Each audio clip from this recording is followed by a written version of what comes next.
네, 안녕하세요. 그동안 잘 지내셨죠? 좀 오랜만에 뵙는 것 같아요. 그죠? 어떻게 명절 잘 보내셨어요? 네, 잘 보냈어요. 네. 너무 많이 먹어가지고. 좀 많이 쉰 것 같아요. 너무 그쵸. 오랜만에 본 것 같아서. 네. 저는 이제 집이 부산이어서 부산에 갔다가 고속도로에서 한 이틀을 보낸 것 같아요. 아이고.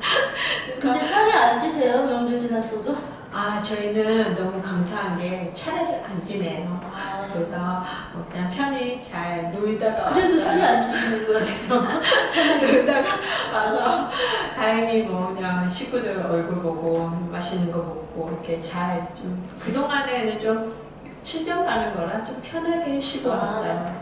다행히 뭐 어떻게 보면 감사한 부분인 것 같아요. 누구처럼 음식은 열심히 해야 되고 또 차례 신경 안 준비해야 쓰는 되고 것만 해도 어때요? 그래서 감사하게 생각합니다. 그런 거 보면 저도 장이라서 그런 걸 안 해도 되고 못하기도 하지만 네. 못해서 신경 쓰이는 부분도 있긴 해요. 네. 눈치 보이니까. 근데 그런 걸 신경 안 써도 돼서 오히려 장에 있는 게 낫지 않을까 싶기도 해요. 일석이조인가요? 네. 네.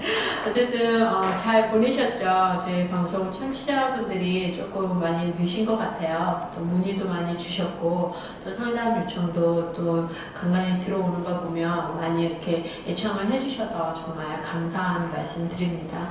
예, 저번 주 시간에 이어서 제가 저번에 발달장애인의 성교육에 대해서 이렇게 방송이 나왔었는데 이번에 이제 두 번째 시간을 가지려고 하거든요. 또 발달장애인의 또 궁금한 사항들이 ADHD라는 거에 대해서 좀 더 많은 관심을 좀 주신 것 같아요.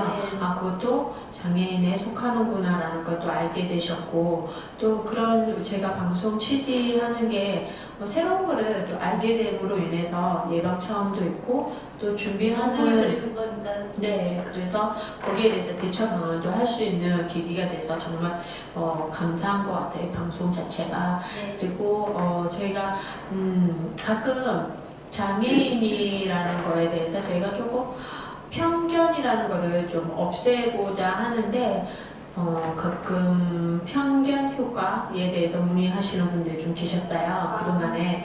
그래서 편견 효과라는 게 좀 당사자분들도 그런 게 없이 똑같이 비장애인처럼 대해줬으면 좋겠다라는 게 있으시잖아요. 근데 그런데도 불구하고 가끔은 그런 편견을 통해서 내가 좀 편해지는 경우도 좀 있을 것 같아요. 일상생활에서 좀 어떠세요? 어떤 부분이 좀 제 당사자 입장에서 그런 부분이 나도 다른 비장애인과 똑같이 이렇게 생각해 줬으면 좋겠다라는 게 좀 있으신가요? 일상생활에서? 제가 고등학교 때쯤에 차라리 저한테 욕을 했으면 좋겠다라고 생각하는 적이 있어요. 네. 좀 극단적인 예인데 사람 취급을 안 하고 그냥 긍정적인 시각으로만 보니까 친구들끼리 왜 좀 안 좋은 일이 있거나 그러면 욕을 하잖아요. 좀 샘나는 경우도 있을 거고 여러 가지 경우들이 있을 때 욕을 하게 되는데 차라리 욕이라도 해줬으면 인간다움을 느낄 수 있겠다. 그런 거에 대해서 편견이 없었으면 좋겠다. 이런 생각을 한 적이 있어요. 왜냐하면 너무 장애인한테는 좋은 말, 예쁜 말만 해줘야 된다. 상처받을 것 같다. 그래서 저한테는 어디가 불편하냐, 어디 아프지 않냐 그런 얘기만 하니까 환자처럼 느껴지더라고요. 그래서 정말 친구처럼 고민 상담도 하고 서로 싸우기도 하고 그래야 살아있는 걸 느낄 수 있지 않을까. 그렇죠. 그런 편견이 제일 심했던 것 같아요. 예민할 때는 더 그때 그런 생각을 많이 했습니다. 그런 것 같아요. 말씀 들어보니까 어떤 분이 그 기사화된 게 갑자기 생각이 나는데요. 한 15년 전, 아니야. 한 80년대만 해도요. 거의 인간 취급을 안 했었는데 인식 개선이 자꾸 나오다 보니까 편견 효과라는 이유로 오히려 더 이것도 내가 좀 도와줘야 될 것 같고 네. 이것도 내가 좀 해줘야 될 것 같은 그런 의무감을 좀 많이 가지는 게 맞아요. 지금 시대가 그렇다 하더라고요. 네, 저는 그런 얘기를 신데렐라 콤플렉스라고 얘기를 하거든요. 네. 그래, 그렇게 자기는 내가 도와줘야 된다. 네네. 그래야 내가 착한 사람이고 좋은 사람이다. 네네. 예, 그게 다 또 남에게 보여주는 것도 있고 하니까 제가 이거는 편견이라기보다 경험인데요. 네. 여자들이, 네네네. 여자친구들이 더 저한테 잘해주는 이유가 착해 보이니까. 왜 남자들 옆에 있을 때 네. 저한테 잘해주면 굉장히 착한 효과가 있거든요. 그래서 어떤 때 차라리 이용해라 싶기도 하고 네. 그런 경우인 것 같아요. 제게는 무조건 잘해줘야 되고 뭔가 내가 희생해야 되고 예, 그런 고정관념이 그런 희생이 또 당할 수도 있겠네요. 네. 본의 아니게 네. 여자들 강아지 좋아하고 아이 좋아하면 예뻐 보이는 효과가 있듯이 저를 도와줌으로써 자기가 더 빛나는 그냥 옆에만 있어도 착해 보이는 그렇네요. 그래서 저를 그렇게 해서라도 뭐 이용은 가치가 있으면 좋겠다. 그런 거라도 가치를 느꼈으면 좋겠다라고 생각한 적도 있어요. 그게 참 현실이 와닿는 네. 거죠. 근데 그게 정말 필요한 도움이면 네. 저도 좋죠. 근데 쓸데없는 그냥 효과만 내는 도움이면 정말 아무 그렇죠. 소용이 없는 거죠. 맞아요. 자기를 위해서 어떻게 보면 세상이 좀 서로가 서로를 이용해 먹는 그런 세상이긴 하지만 그래도 착한 거짓말이 있듯이 또 이렇게 선행으로 인해서 그게 더 시너지 효과가 나서 결과가 더 좋아지면 서로에게 더 좋긴 할 것 같아요. 그렇죠. 그것도. 네. 저도 도움 받으면 좋은 부분도 네. 있으니까. 근데 또 편견 없는 친구들은 자기한테도 도와달라고 해요. 자기 뭐 인간이라는 게 완벽한 게 없으니까 제가 잘하는 부분에 있어서 도와달라고 하고 도움 주고받고 이런 친구들도 있어요. 근데 대부분의 사람들이 장애인이니까 도와줘야 된다는 편견이 있는 게 사실이에요. 왠지 꼭 좀 더 해줘야 할 것 같아요. 오히려 더 불편해 하시는 것 같아요. 내가 못 도와주면은 난 착한 사람이 아닌가? 오히려 내가 해줘야 될 것 같은데 못하면은 다른 사람들에 대한 그런 시선을 내가 너무 이기적인 죄책감을 느끼고 보여지는 거에 좀 더 많이 현대 살아가는 사람들한테 좀 그런 게 좀 많이 있을 것 같아요. 보면 이제 저희가 지금 인사가 조금 길었습니다. 저희가 그 전에 보통 발달장애인의 성에 그런 가족과 당사자한테 이제 우리가 교육이 필요한데요. 어떻게 하면 그 교육이 좀 더 실질적으로 현실감에 있어서 좀 더 뭐 반복적인 교육도 필요하고 또 그 시설 종사자들도 미리 그 이전에 교육을 함으로 인해서 또 저희가 뭐 매번 상주에 있는 게 아니기 때문에 그분들을 위해서 좀 더 먼저 교육이 실시가 돼야 된다고 생각을 하는데요. 보통 그런 교육에 있어서 어떻게 하면 좀 더 구체적으로 그분들한테 교육이 먼저 종사자분들이나 아니면 시설에 그 사용을 하고 있는 당사자, 발달장애인의 당사자분들이 보통 발달장애인 같은 경우 저번에 저희가 대략 크게 3가지 부류로 나눴었는데요. 그 중에서 만약에 그 부분에 있어서도 각각 다 따로 해야 될까? 아니면 물론 뭐 여건만 된다면야 뭐 지체장애인이나 아니면 뭐 이런 분류별로 해서 하면 좋기는 하지만 어떻게 좀 더 하면은 효과적이고 아니면 현장에 지금 현재 큰 복지관 같은 경우는 또 그렇게 실시하고 있는 곳이 있을까요?